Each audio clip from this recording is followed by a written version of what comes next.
Thanks for tuning in to the Thumb Strong podcast. If you could, please like and subscribe to help us reach more people and help them get started in their fitness journey. Thanks and enjoy the episode.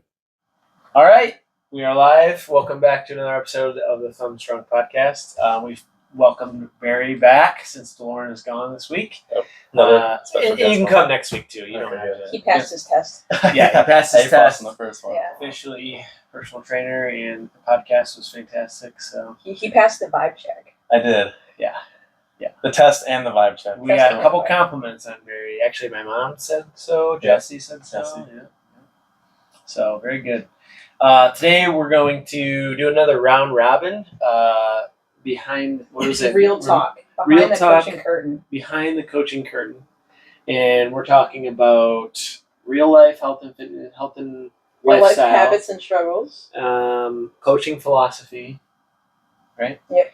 And then some rapid fire questions. Yes. This will be interesting because Barry's officially almost a full week into being So a I'm new personal to it. trainer. But But I've been around it for a while. yeah, you've been around it for a while. You've actually been on the receiving end of a lot of training. Yeah. So it'd be cool to have your perspective on that. Yeah. So we'll kind of start with section one. Bethany, what do we have first? What are we talking about? First, what's one habit you struggle with the most? Whoever thinks of it first. Mine's well, sleep. I don't get enough sleep. Yeah. I should be getting more sleep, and I don't, unfortunately. I think I spend too much time on my phone Yeah. and I'll be done with my workout and then I'll go to my phone, I'll go to social media, see what it's doing. But really it just almost like doom scrolling. Yeah. You guys, if you heard of that, but obviously it's not as bad as what other people have, but like for me personally, I just think that I think my time is very precious, and I think most people spend too much time caring about what other people are doing on social media. I think that's a big one. Did you know that 2 hours of doom scrolling or like web surfing or anything like that, like something that's not super productive, actually changes your brain matter? Mm-hmm. Like I your didn't know brain that. I matter saw in your that, brain is yeah. affected. Yeah, I saw. It was Which on is crazy. It was on Instagram, ironically. But that is true. It does. Yeah. It does chemically change your brain. Yeah. And anyways, how you want to reverse it is just go out and accomplish something. Yeah. Like your brain craves accomplishment, not stimulation. Yeah. That's why you feel empty when you scroll. Yeah. Like even though like you're stimulated and you don't feel as bored, you're not getting that accomplishment. Yeah. And so your brain craves accomplishment. So if you go out and accomplish something, like get outside and do something, or just like clean something, I can agree with that 100%. yeah, like you feel so much better. Yeah, your brain doesn't know the difference between how the dopamine's being released.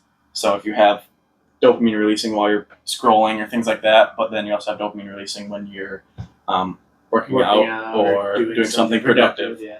then it doesn't know the difference. But like obviously you know the difference that you're just laying there kind of being lazy, or you're doing something that actually brings you more joy than just I'm kind of wasting my time.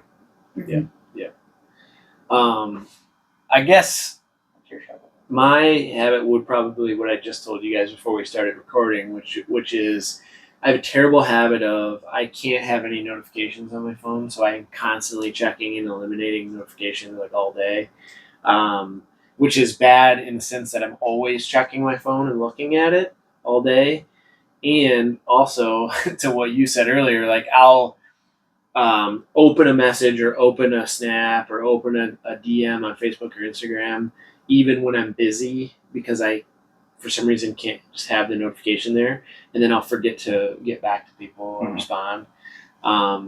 So I wish a way to solve that. I'm not gonna wish anything. You can just change your habits, but a way to solve that, it would be like if I had just time blocked a few different times during the day where I check all notifications instead of like just all day long going through my phone. Yeah. Maybe I check my email and notifications, first thing in the morning, midday, end of day, and just kind of be done with it. Yeah. Set a time to respond to whoever Yeah. you need to get back to. I don't know if it works on your phone or just iPhones, but you can hit like mark on red for texts. Mm-hmm. Yeah, I probably could. Because that's what I do. Sometimes I'll like read it, but then I'll like, oh, I can get back to this later. Yeah.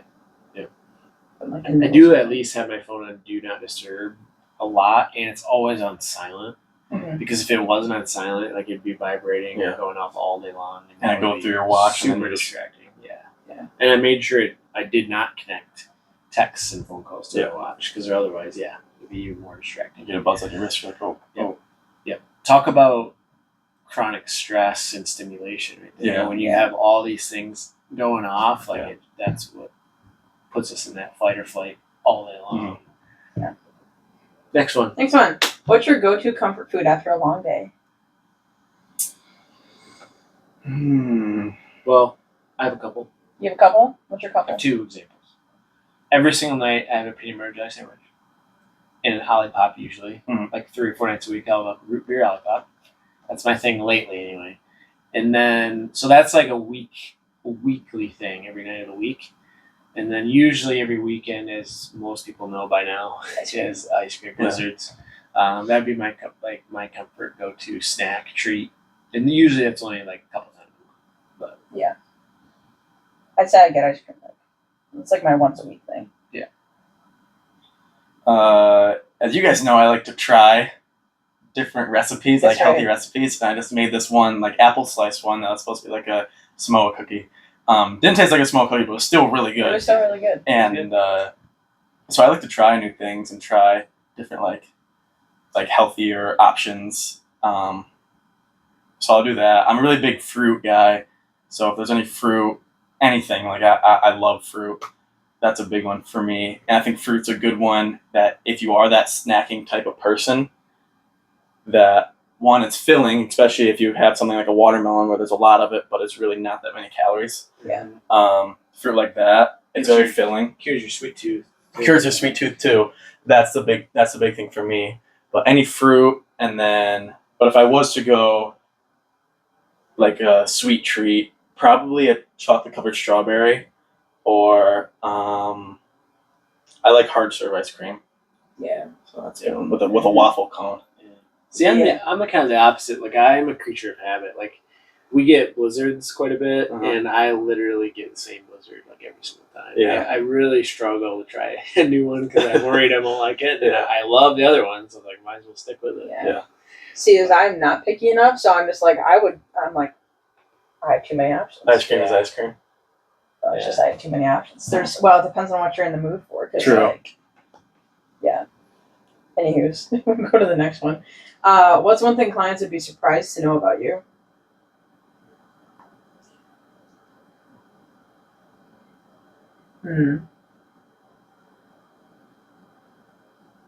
Oh, I got one. I don't, like, family wise, I don't come from an athletic background. I'm the only athlete in my family. Yeah. So I feel like that's a surprising one. I feel like a lot of not only personal trainers but athletes, they like their older sibling was an athlete, their parents were athletes, maybe even their grandparents were athletes. I come from no background of athletics. Yeah, me too. Is that yours too, or no? Well, no, that's not mine. I'd say mine is before going into like the health and fitness route. My big thing was like agriculture, and like I was going to go to college to be a crop and soil scientist or an agronomist, and like work with farmers and everything like that. That was like my whole lead up in high school. Was like for 3 years, I'm like, this is what I'm going to do. And then in the summer, I was like, nope, I'm changing directions. And pivoted before I started college, but most people probably don't know that. There's a couple things I think I could probably mention. So one, I think, surprising thing would be I used to be kind of the opposite of what I am now, as far as I used to like be kind of a party animal and stay up really late and sleep in and stuff. You know, I hated getting up for school. I'd fall asleep for a second hour, like could not wake up and get going. But in high school and stuff, having older siblings and a bunch of older friends, I was friends with a lot of guys in the grade above me. And so, I was kind of a big party animal, and a lot of people probably wouldn't guess that now because I'm a health and fitness coach and professional. But the other thing is, like, for a long, long time, like, I love anything to do with building or working on stuff like motors. You know, I grew up like riding dirt bikes and four wheelers. Like I could pull the motor out of a dirt bike when I was 12 years old. You know, put it back in. Little stuff like that. So I'm kind of handy. I actually wanted to go into construction up until probably like 9th, 10th grade. I pictured myself being like a construction worker because I like building stuff. So that's maybe something that people don't know. I'm an outdoorsy kind of guy. Like kind of working on stuff like that. And just not to get too off topic here, but like when you talk about going outside and accomplishing something Mhm. instead of like scrolling for dopamine, the last couple of days or like Sunday and yesterday, I went to the lot and like I'm, trimming trees and cutting up brush and cleaning up the landscaping and stuff, and I like that. Like it gives me that dopamine. I get into a flow state. I can just work for a couple hours straight and not even really realize it. So yeah, I enjoy kind of doing that sort of stuff. There was one other thing, but I can't remember what it was. Going back to when you were first talking about how like you kind of switched your almost like your personality, Yeah. maybe a little bit, but I think that goes into a big talk about you can really you can choose who you want to be Yep. in this life. Like you don't have to be set in stone. You don't have to be what if someone calls you this, like, oh, I guess I'm that for the rest of my life. You know what I mean? Like it goes into a big part of choosing who you want to be and changing your habits if you want to change. Yeah. So Yeah, and it switched fast because I mean I went from going to college, living with a couple of roommates in Saginaw, and I worked at GNC, and I usually worked the afternoon shift, so it was like 3 p.m. to 9 p.m. And a lot of times we would work out after work. Mhm. Like we would take 200 milligrams of caffeine in our pre-workout, go lift at 10 p.m., stay up till 1 or 2, wake up at 11. And then as soon as I started personal training, it was like, oh, going to bed at 9, 10, waking up at like 5 or 6 a.m. Yeah. So that was a huge transition, but did it. I mean, it's possible. Mhm. So for all those people that are like, oh, I can never work out at 5 a.m. or 6 a.m., never say never. it is It's possible. Yeah. Have you ever fallen off track? And if so, what helped you bounce back?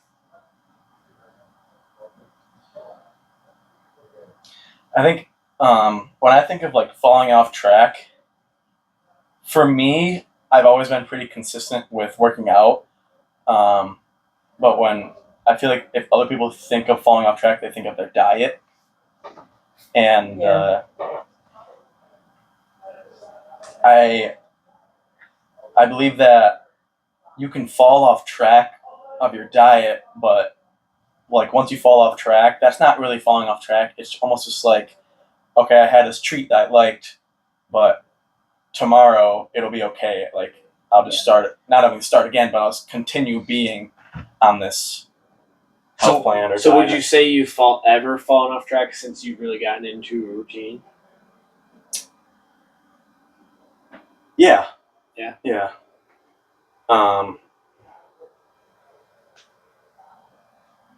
Maybe when you first started college, it was probably Yeah, first started college, that was probably it. I mean, obviously, we have the cafeteria and things like that, and they don't always serve the best food, so it's kind of hard to stay consistent in that area. But then, probably what helped me get on back on track was friends. Yeah. A lot of friends pushing me, and friends seeing other people push themselves which makes me want to be better. So I think that's a big one for me. Is just the people that you put in your life, Yep. and that allow to have that influence on you. Yeah. I only remember one time where I actually didn't work out very consistently because I had started lifting in high school, and I was pretty consistent from like I think it was like beginning of my junior year, maybe sophomore year, end of sophomore year, something like that. And I was dating a girl my senior year. She was in college in the summertime. She was home, and I just didn't work out very much because we just hung out a lot. That was like the only time I could really remember not working out consistently. But then when the school started back up, got back in the weight room, and I've pretty much always stayed consistent with lifting ever since then. But if I did fall off, it was probably mostly on the nutrition or more or less just the focus. Like you get caught up in things going on in life, like summertime. You know, you're kind of thinking about different trips and hanging out with friends and going on family stuff, and like you kind of lose track of that. You kind of lose that focus on what you're trying to do. So I still it's just about making sure you're getting in kind of the minimal stuff. Yeah. You're still getting in some workouts. Yeah, your nutrition might not be as good, but basically, I just know thinking in the future, like I know I'm going to get back on track, after this trip or whatever. So just doing what you can given the circumstances, but planning to, dial it back in. And I talk about this all the time, like it's not 0 to 100 or on and off. It's a dial of 1 to 10. And some months of the year, you might be ramped right up to an 8 or a 9 or a 10. Other months of the year, like right now, you might dial it back to a 4 or 5, So yeah, that's just, I don't know if I've ever really completely fallen off other than that one time, but that's how I would get back on track too. Yeah, that's what I was gonna say. It's just like it's not really falling off track. I just view it as like, okay, yeah, sometimes you're like locked in, you're 9 out of 10, like you're doing all this stuff, and then yeah, there's times where you're like, okay, yeah, other things either compete for your time, compete for your focus and your drive, and then it goes back to like a 5 or something like that. But it's not like an all or nothing. Like we don't view it as like an on-off switch. It's just that dial. So, I don't know. The only other time I can think about it was like before I was a personal trainer, before college, even between high school and college, like softball ended. I started working like we were doing like 50 hours a week at Star of the West back in my ag days, and diet wasn't the best, but I think I started meal prepping a little bit. Well, I was meal prepping before that a little bit, and I think my diet was still like halfway decent for the most part, but not the greatest. And then went off to college and then started working out again. So that was like probably the biggest gap of time that I didn't work out and like actively go to the gym. Right. For like 3 months or something like that. So to add on what you said, first, I think obviously everyone has the same time in the day, and how you choose to do with the time that you have and what you choose to do. I think that means a lot, and you just do what's important to you. So yeah. And everyone has the same time. So whatever's important to you, then that's your time to have. So remind me if I forget that I think there's going to be a question on like a lesson that we could give, and I have one. All right. And it's based off what you just said. Okay. What does your real morning routine actually look like? I'll start with this one. Normally I wake in here now that I'm home. Obviously it differs when I go back to school and things like that with what my day-to-day routine is like with practice and school. But here, I wake up at 6, and I try not to look at my phone at all for the first hour, like 45 minutes to an hour, just to kind of stay away. I don't want to look at anything. I don't want to read whatever and text me. Or so far, I just kind of stay away that first little bit, and then I'll take a shower, brush my teeth, eat breakfast, and then when I'm done eating breakfast, I'll go do a little baseball training in the morning, and then after that, I come here and lift with you guys, and that's my whole morning pretty much. Mm-hmm. So, Want me to go? I can go. Mine's really quick. Okay. So this morning, for example, I woke up at 4:30, and then I got ready in about 10 minutes, 15 minutes, and then headed out the door, came here. You have breakfast or anything? No. I don't eat right away. Yeah. It's hard sometimes. Sure. It's not hard for me. I have to eat breakfast. Me too. At 4:30 in the morning? Okay, that's a little different, but I have to eat breakfast in the morning. Yeah. Like at least something, even if I wake up that early and I know I have to do something light, like a banana or a little bit of oatmeal or something. Gotta learn to use fat as fuel for your body. Yeah. I just feel nauseous if I don't eat. Yeah. Really? Anyway, yeah. Literally, like I feel like I want to throw up. Sounds like Just machine need fuel. I guess so. You guys just need carbs all the time. Yeah. That's why you eat 4,000 calories a day. Yeah, pretty much.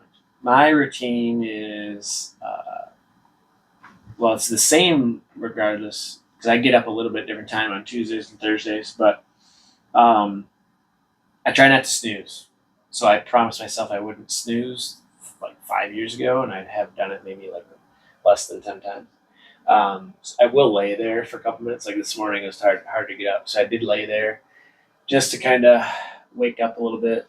And then once my 5 minute reminder went off, I got up. So I try to get up within 5 minutes of my alarm going off.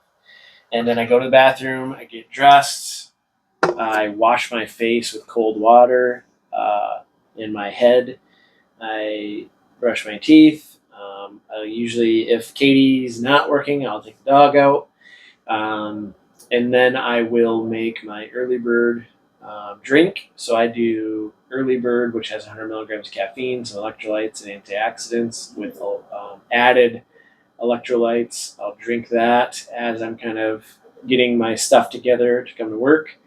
And I'll also make my super shake. So I've got my ice, almond milk, blueberry, walnut, vanilla protein, greens, creatine, and oats. Blend that up.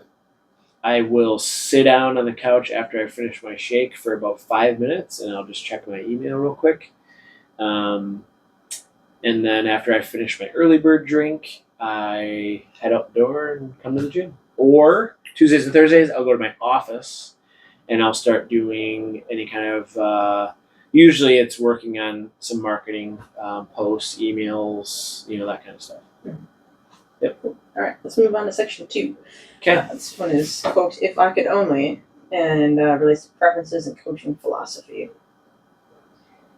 So we're gonna talk about personal preferences and personal approaches to health and fitness. So, if you could only give one piece of life advice to your younger self, what would it be? This is your advice one you're talking about, the lesson one, or is it No. This one's I would say I've heard Bethany say this a lot, and I like this quote: "Is that don't major in the minors." I would give my younger self that especially in baseball. There's a lot of minor things that happen, and not to get upset about them, and just kind of move past them. They really don't matter, especially if you make a tiny mistake. You just got to fix it and not just don't really be caught up in it. Just kind of, yeah, that happened. I made a mistake. Move on. It'll be okay. Yep. piece of life?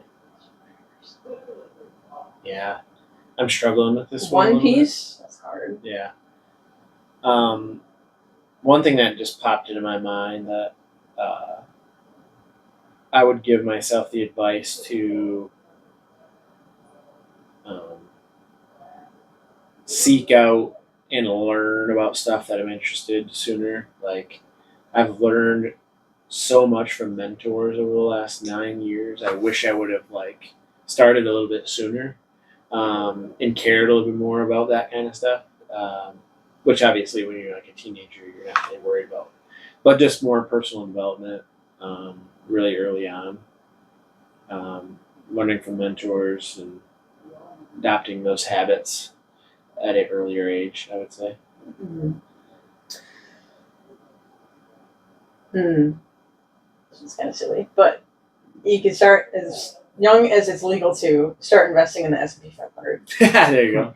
Yeah. I see. My question is very similar. It's just the S&P 500. Yeah, there you go.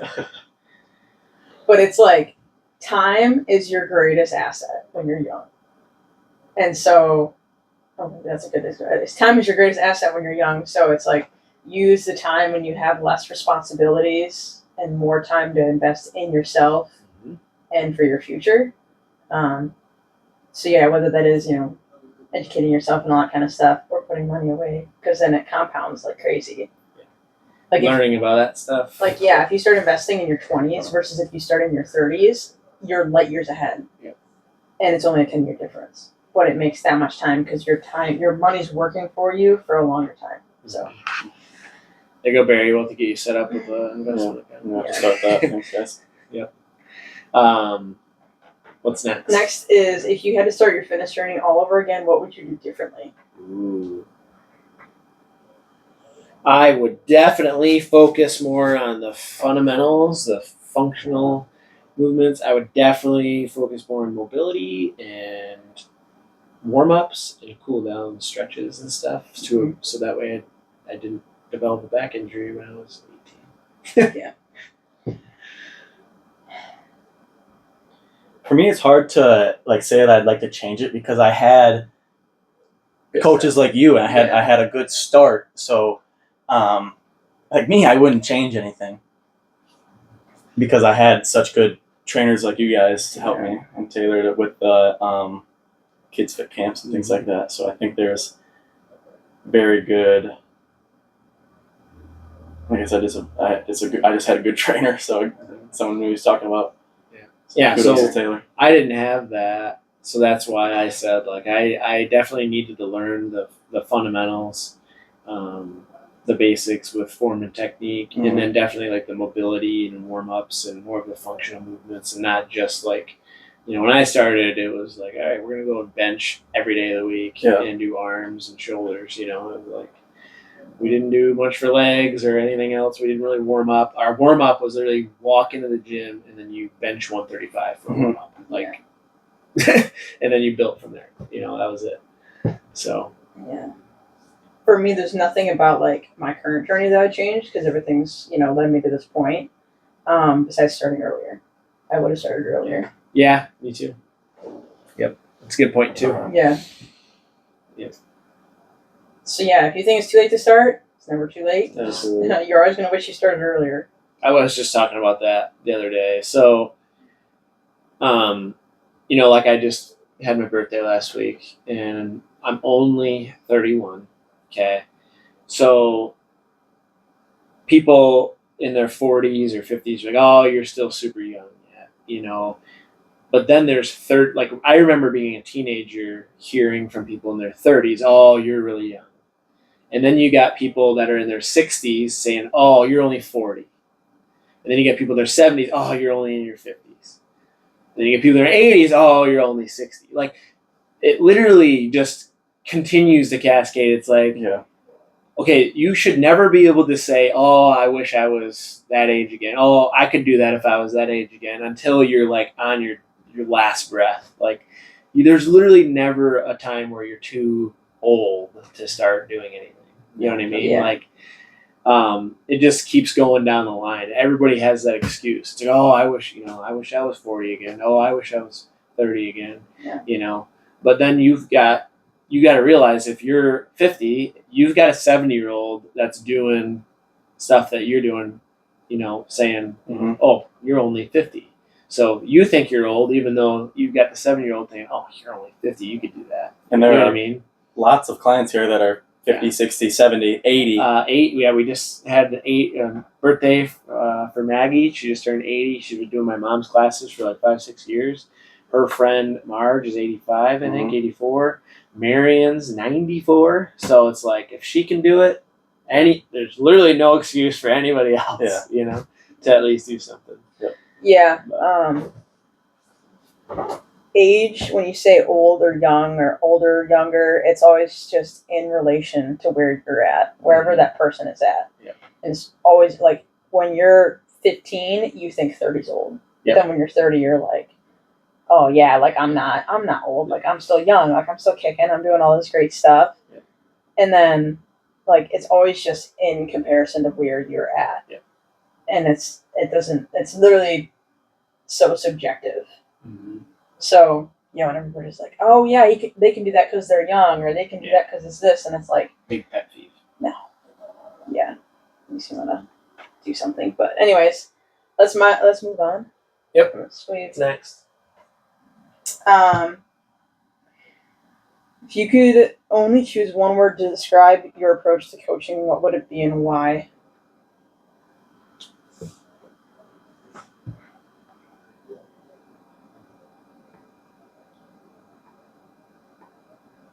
Barry? As a new coach, we've talked about the standard here at TH Fitness, and one that really resonates with me, just because of my personality and how I want to be as a trainer, is to be excited for people and energized.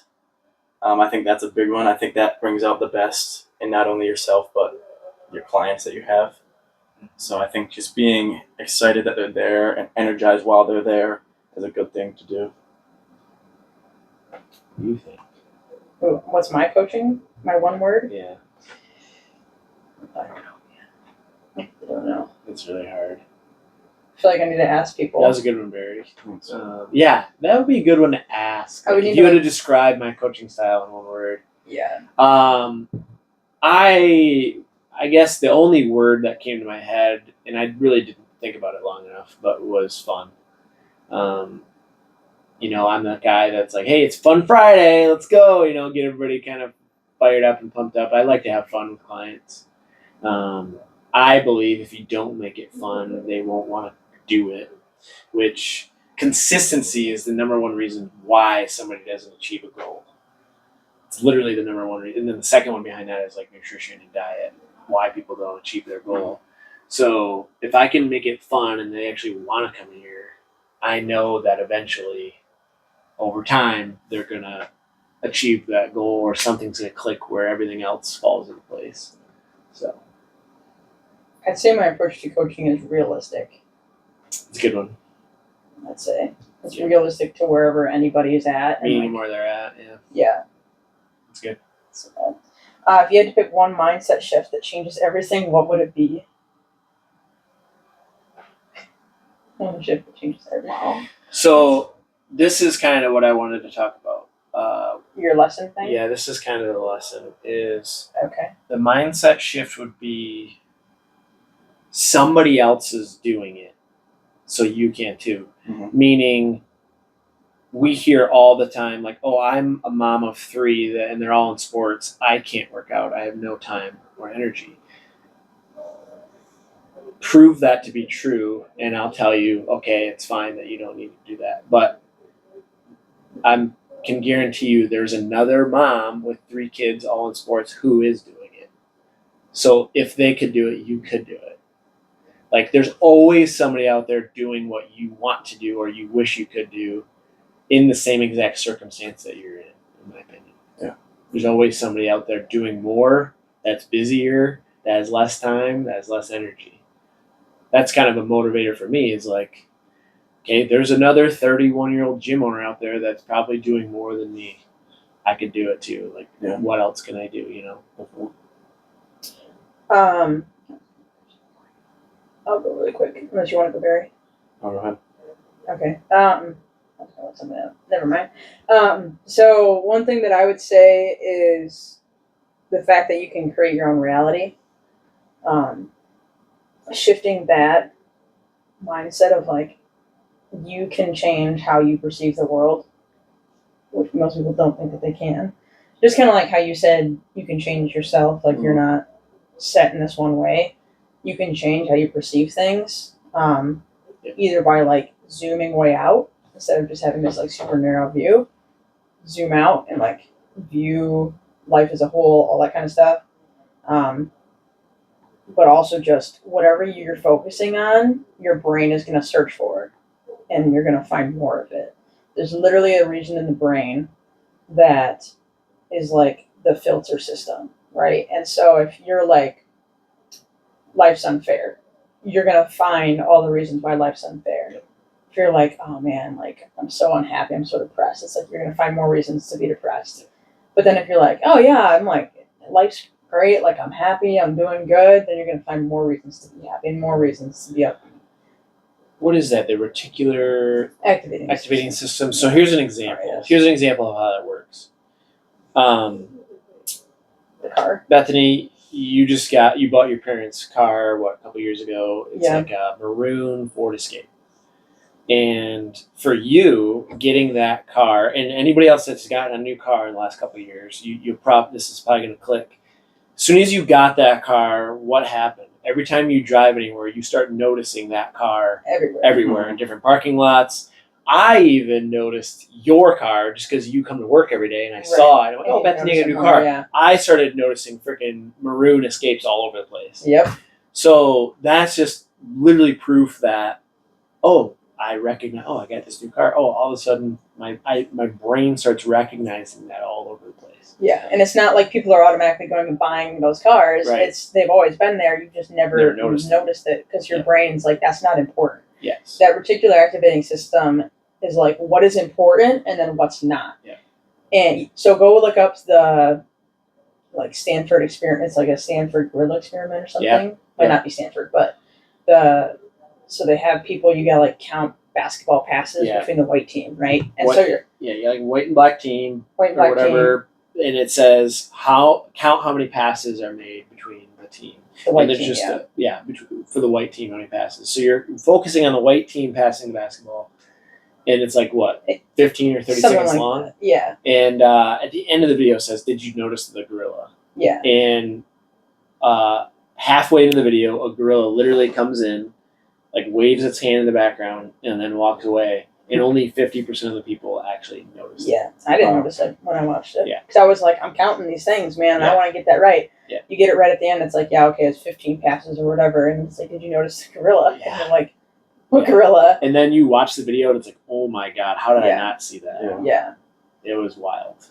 It's very notable. Like they're right, literally It's right in there. the middle. Yeah. It's like right in the middle of them. Like you're seeing the people like pass the ball around the gorilla. But yeah. One more thing on that though too is like a lot of people focus on the negatives, and so this works whether you're focusing on positives or negatives. Like the reticular activating system, like you said, like if you're only thinking about the negative things, what's not going well, talking negative to yourself, that kind of limiting beliefs, self-talk, negative self-talk, that's all you're going to notice. You're only going to notice that stuff in your entire life, at the workplace, your relationships, everywhere. Where if you, like, that's one of the reasons why every single meeting, what do we do? First thing, hey, what's a win of the week, personal and professional?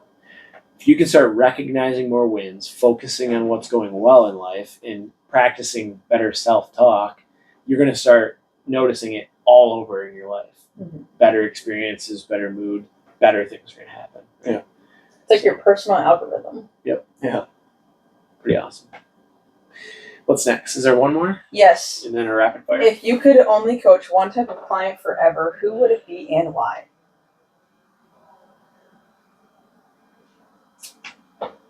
This would go one of two ways. You could coach a type of client as far as age and gender, or you could go a different route and more of personality trait type of client. Mm. Right? Yeah, you could. I mean, you could. What do you think? As long as you have a why. What do you think, Barry? Obviously, I'm a new trainer, and so that kind of makes a dent in it in that I don't have A lot of a experience. lot of experience with it. But as being trained, if I flip it, and I would want, how would I want my trainer? Then I would want my trainer to not only know what they're talking about, but wanting to be involved. And they're there, they're not looking around and looking at things. If they see me do something wrong, they tell me right there and then how I did it wrong. But I guess to go back to how I'd want a client, I feel like as long as the client is willing to try, they may fail, they may not be good at first, but as long as the client is willing to try, I'd be happy with that. And to know that they are trying to better themselves by coming in and doing these workouts and things like that. So. Mm-hmm. Yeah. Yeah, the client that shows up and like wants to be there. Yep. Not feeling like you gotta drag them through everything. Like I like that. Yeah, I was going to say a very similar thing, and that's why I brought up, like, I don't think my ideal client is necessarily a mom, dad, kid, athlete, whatever. It's anybody that wants to show up and put in the work to get better, Yeah. and they're driven and motivated. They also need to, like, I enjoy working with people that are positive. So we just talked about that negative, positive type kind of outlook and how that attracts. For example, you guys might recognize this, but there's always a person or a couple people that when you greet them, hey, how's it going, Barry? And they say, not too bad today. Just their battery drainers. Yeah. Energy vampires. They're energy drain. They're called battery drain. And then you got those clients that I go up and I say, Barry, how's it going? Ready to get big today. Yep. You're just all fired up, Yep. right? Like that's the kind of clients that I want to work with, is that they're energized to come in and do the work. Not necessarily like that. Like they don't need to be off the rails or anything, but just like they need to be a positive energy in my life, The cool thing I will say though is I've noticed multiple people that started out, and they probably don't even know this, but they started out that battery drainer. When you say, hey, how's it going? And they're like, not too bad. It's Monday. Just immediately negative. Yeah. They've shifted from their fitness and lifestyle change. Over the years, they are becoming that more positive person. And it's awesome to see that too. It's awesome to see that their mental shift in that, because it almost gives you gratitude towards yourself that like, hey, like I had something to do with their mental shift, and I'm so happy that they are not only a better person physically but also mentally. Yeah. And actually, just one more note on that is no matter how I personally feel, my clients can probably vouch for this, especially in the morning at 5:15 and everybody's half asleep and people walk in. I'm always a little bit too energetic and they, hey, good morning. And I kind of scare people sometimes, especially if I'm unlocking the front and they're walking in. I'm like, hey, Julie, hey, Karen. They're like, I kind of scare the crap out of them. Like, okay, Taylor, calm down a little bit, But no matter how I personally feel, I try to always energize others. So if somebody asks me how I'm doing, I'm usually always going to say great or good or fantastic. I'm not the type of person that's been, not too bad. I'm really tired today. Never going to admit that, because I've created a community and environment where we are supposed to energize people and make them feel better when they leave, not worse when they come in. Okay. Rapid fire? Rapid fire. Okay, quick, snappy answers, like one sentence. Yeah, or because less. we're past time. Yep. All right. Dumbbells or barbells? Dumbbells. Dumbbells. Me too. Dumbbells. Early bird or night owl? Early bird. Early bird. Smoothie or eggs and toast? Smoothie. Eggs and toast. If I had to choose one or the other for the rest of my life, eggs and toast. Workout solo or group training? Group training. Solo. What? Okay. One song that instantly hypes you up. Bad to the Bone. Can't think of the name. Arms Wide Open with by Creed. I can't think of the name of it. There's not one song. It's always just like depends. It's hard. I mean, I could go a lot of different AC/DC songs. Superstar by Saliva. Click Click Boom by Saliva. There's one that is on my playlist, but I can't think of the name of it right now. Oh, my PR song. Every time I listen to the same song when I PR. Tomahawk by Tiger Blood Jewel. Yeah. I always listen to that song when I PR. Yep. Just whatever I'm feeling. There's Whatever no in the mood there's no this is my song. I think it's called Over and Under by Egypt Central or something like that. That's my latest pretty hype up song. Sorry, Bethany. You're good. It hit in my head and I had to say it. You're good. You're good. My walk up song in high school was "Stronger" by Kanye West. So if I had to say one, that's what I'd choose. Yeah. Probably like Hell's Bells or something by AC/DC. The next question is, what's your walk up song if you're entering a competition? Yeah. For me, baseball has those. Mine is "It's a Good Day" by Ice Cube. But if I had another one, it would be "Colors" by Ice-T. I'm not sure if you guys heard that song. I love that song. I have, yeah. I would have to do probably like Thunderstruck or Hell's Bells, something like that. Yeah. Or a Saliva song like Click Click Boom or Superstar would be good too. This one's a hard one to do off the cuff. I don't know. Yeah. I'd have to look and see what's like my vibe. You have to envision yourself walking into a room. And have that it's entering swagger. a competition. Yeah. To intimidate people. All right. I know Denise would choose an AC/DC song. 100%. She would choose either Thunderstruck or probably Black and Back in Black. Yeah. Yeah, either one of those. Coffee, black cream or loaded with stuff? Probably just with creamer. Mine's not black or just cream, so I guess loaded with stuff, but all like sugar-free stuff usually. Yeah, I'd go loaded with stuff. Yeah, I guess if I was gonna have it, because I don't drink a whole lot of coffee at all. But usually, if we do, it's like a Starbucks, and I'll just Yeah. get It's like a whatever latte, Katie. yeah. I can't order. I don't know how to order coffee, so Katie will just give me whatever she gets. It's so confusing. Like, That's fine. there's so many options. I don't even know. And you're like, what's the sizes? Yeah, just give me whatever you want. It's a large, grande, mochaccino, half whip, 2 foam. See, Yep. 2 foam. Yeah, It's not get the out of thing. here. I'm just making Oh, it probably is a real thing. You don't Well, know you that. could say like double foam or Yeah, exactly. Yeah. anyways. Double pump. Double pump. Oh yeah. Okay. Time to wrap up. That's it. So share your answers in the comments, or if you have questions that you want us to answer or respond to, put them in the comments or message us. Awesome. Yeah, hopefully this was valuable. I like doing these because it's just a lot of fun. And you get to know us a little bit behind the scenes, behind the curtain. I like having Barry here, different perspective, new ideas, Brings energy. brings the energy. boom. Yep. He's been energizing us a little bit for our workouts lately, which is Yeah, we good. need that.